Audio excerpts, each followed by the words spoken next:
We just finished up our latest show on Behind the Music series, and I wanted to stop by and say hello to my Periscope peeps, talk to you guys a little bit about live streaming, and answer some of your questions.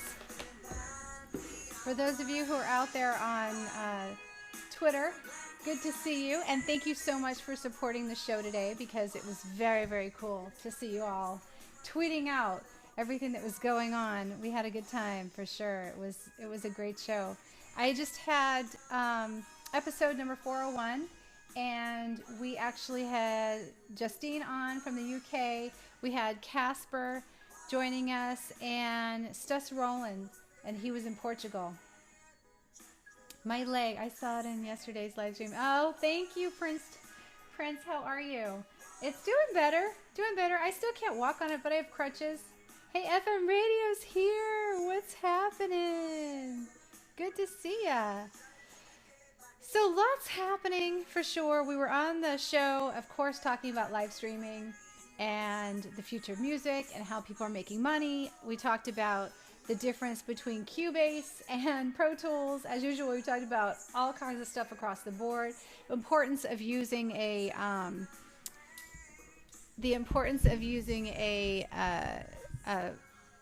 team in order to build your platform and build your music.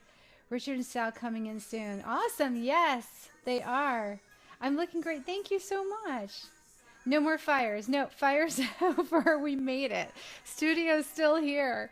Although I can tell you, getting from upstairs to downstairs, I was the last person to leave. And not only that, but we have like a big old fire alarm in the middle of the New Music Monday show. Well, actually towards the end. It was like, because it happened like 2 songs from the finish.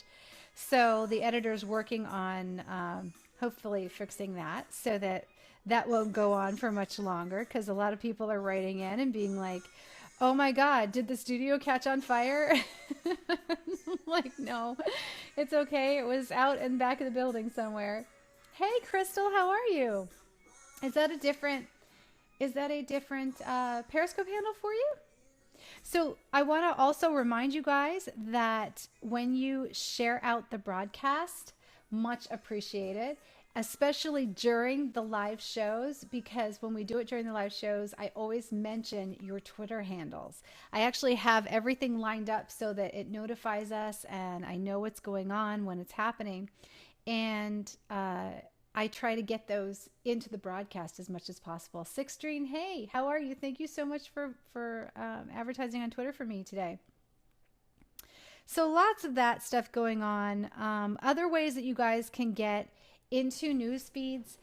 Another take from the show, I was talking to Casper, who has a personal profile on Facebook, and it brought up a very common situation that I'm finding more often than not in the last year. I feel like a lot of artists are using their personal Facebook pages instead of public pages to work on Facebook. And here's a couple of things that you may not realize that are going on. One, it's that when you are using a personal page rather than a public page, you are going to be penalized by Facebook for doing certain activities that aren't allowed on the personal Facebook pages. Now, in order for you to understand what these activities might be, here's the concept that I want you to grasp, because this will make everything make sense. It won't be, can I do this or can I do that?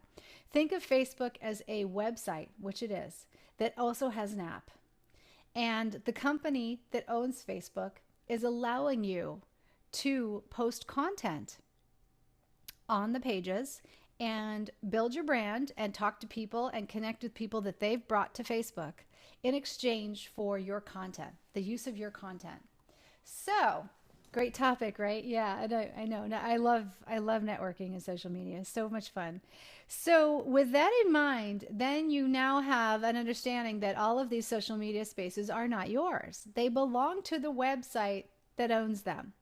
And for a brief moment, however long you're allowed to do it or however long they want it to go on, they're going to let you use the space based on their rules to build your own platforms and market your brand, whatever that is. If you're a radio show host, a broadcaster, a comedian, a book author, whatever it is, or you just want to connect with friends and family. Now, Facebook themselves, their idea of a perfect world is where everybody can interact socially, where people go to the space, share their photos, interact with their family members, laugh together, play together, and use the space so that Facebook has access to your content and Facebook can figure out who their users are. Now, just like any website, it's about the return on investment, right? So like if you have a website, you're always checking your numbers to see what the traffic is. Facebook is a website and they are checking their numbers to see what the traffic is. Now, when the traffic dictates that people want to stay on Facebook, they don't want to go to YouTube, or they want to stay on Facebook and watch video, and they want to stay on Facebook and not be sent to Twitter or not be sent to some other space, then it's their job to try and create an algorithm on their Facebook page that encourages people not to show that stuff in the timelines. So the timelines are mainly going to be things that people want to interact with based on their users. So if their users are loving photo albums and they're loving live streaming video that's native on the platform, and they're loving music videos that are native on the platform, and they're responding and engaging with quotes and funny pictures and all kinds of viral content like that, that's what you're going to see more of in the timeline. And if you as a user start liking a lot of that stuff and you engage with that, that's what they're going to give you more of in the timeline. So strategy moving forward, you must have one, a public page. You must use groups. You must interact with people so that they see you and get to know you. And you must interact with things that you most want to be shown. So those are the major concepts of Facebook. Now, priority is going to their newest, brand new live streaming events because they really want to be a game changer in the live stream, right, guys? So if you get on your public page and you live stream content, which would be your music, making your music, Q&As, talks about topics, anything hot that you have an opinion about, so people can get to know your character and get to know you as a brand and a musician and what you care about, and kind of relate to you, that is going to be the stuff that's most beneficial on Facebook for you. Talking about making money. So moving forward, making money, if you have something, Facebook pay royalties. Eventually, I think that they will. And live in a song gets 1 million views. Just Facebook pay royalties. I don't know if they did yet. They were talking about doing something like that, but like YouTube is. But I haven't found out yet if there was. I haven't seen anything official. If it is, it's happening with some of the bigger pages first, which is usually the beta functions.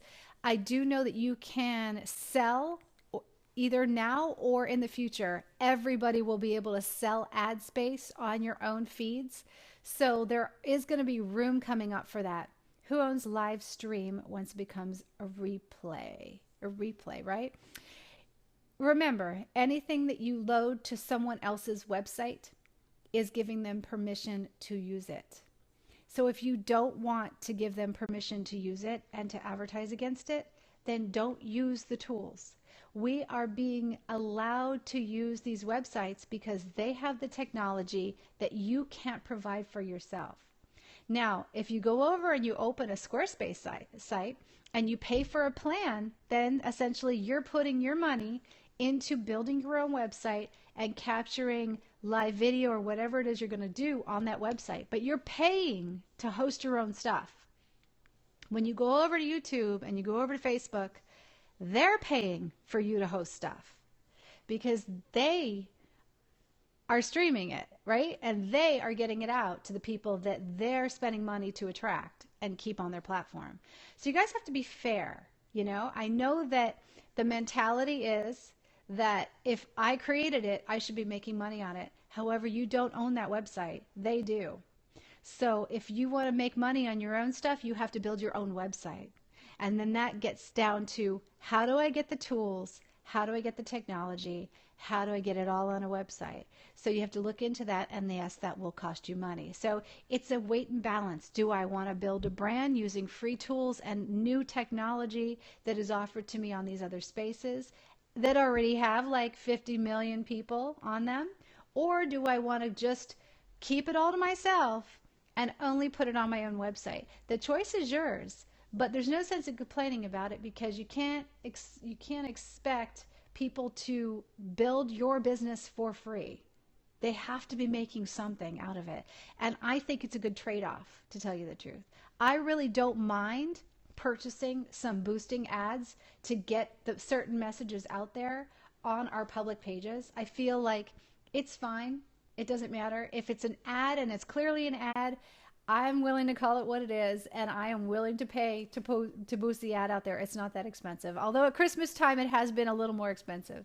What about YouTube being posted to Facebook and Twitter? Okay, so Twitter does allow it and respect YouTube links. They have no problem with it. It's a good traffic driver. Not the best unless you have a very responsive audience, but Facebook absolutely does not support the YouTube platform. In fact, they have had words over the last few years, and if anything, unless it is virally being carried by the users of Facebook.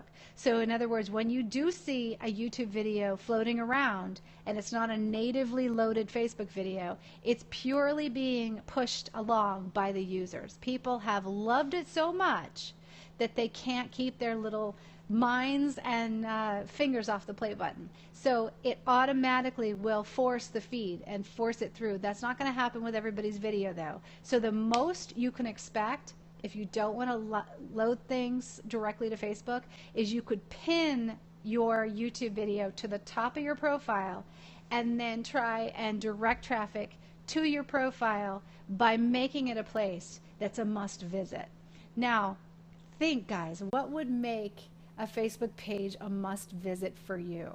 Because if it's something that you must visit and you put that on your Facebook page, you're more than likely, in a consistent basis, going to be able to attract those people back. So the first thing I think is, if I were doing a live stream every Monday, or if I were doing, Country Wednesdays, or some kind of request night with my music that I did regularly on Facebook. Now, I used to have a music brand, and sometimes I play around with it. I'm full-time on the radio show, so I don't have time to do a lot of my own stuff. But if I were going to go back into the music business, which is where I did a lot of business a few years ago, just as an experiment, I would be streaming live. And this is what I tell my clients to do. I would be streaming live on my platform of choice. I would be linking a payment link in the bio section. Very easy to find and easy to get to, and I would be regularly pressing out images stating where I'm going to be live, where's the next concert going to be, and what you're going to see. And there are plenty of ways to get images. You can put your cell phone on a timer while you're playing, or just set up something that looks like one of those live streams, and just capture about 20 different photos that you can press out once a day, twice a day, with different ways of doing it, different titles, advertising that you're going to be on a live stream every Monday at 6 o'clock, or every Wednesday night at 8 o'clock, and here's what you're going to be doing on the stream.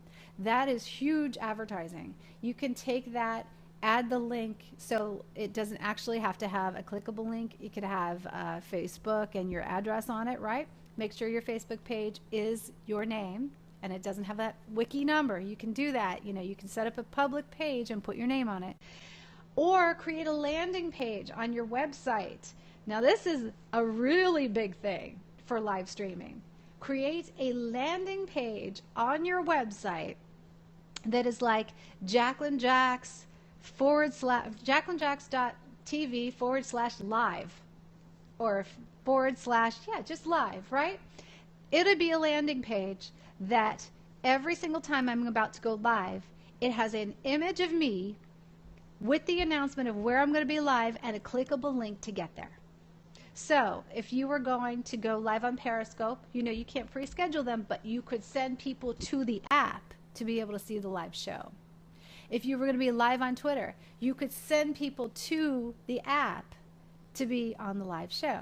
And if it says I'm going to be live every Tuesday at this time, or Tuesday and Wednesdays at this time, then that page now becomes a landing page that you can send everybody to find out where you're going to be live. You're going to see your stats on your own website go up and up. People will know where to get the information from on a regular basis, and you guys just have to do the advertising and show up for the show on time and entertain your crowd. It's a great, great way. Now, more of these strategies and details on how to make money, all that kind of stuff, I push out every single day at Music Marketing Insider. So by all means, if you need this help and you want strategy and you need help figuring things out, this is what we're doing over there in that group. And it is well worth the $26.50 that you get for that entire month of amazing strategy. So you're going to get YouTube strategy, you're going to get Facebook strategy, Twitter strategy, how to make money through these platforms, how to use Periscope to make money, how to brand yourself, imaging. There's so much rolled in that we do every single day, and I'm happy to be able to bring it to you guys, but you have to go sign up for it. And if you do want some other free tips from me, just follow me right here, or go on over to JacquelineJax.tv, because I have tons of resources there for you. Everything from live streaming to using social pages to, using specific ones from Facebook to Twitter. We've done lots and lots of these tutorial videos.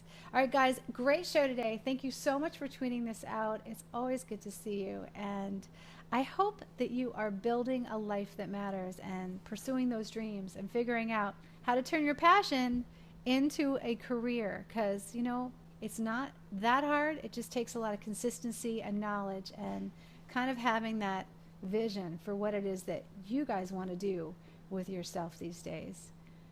I love you guys. See you later. Bye.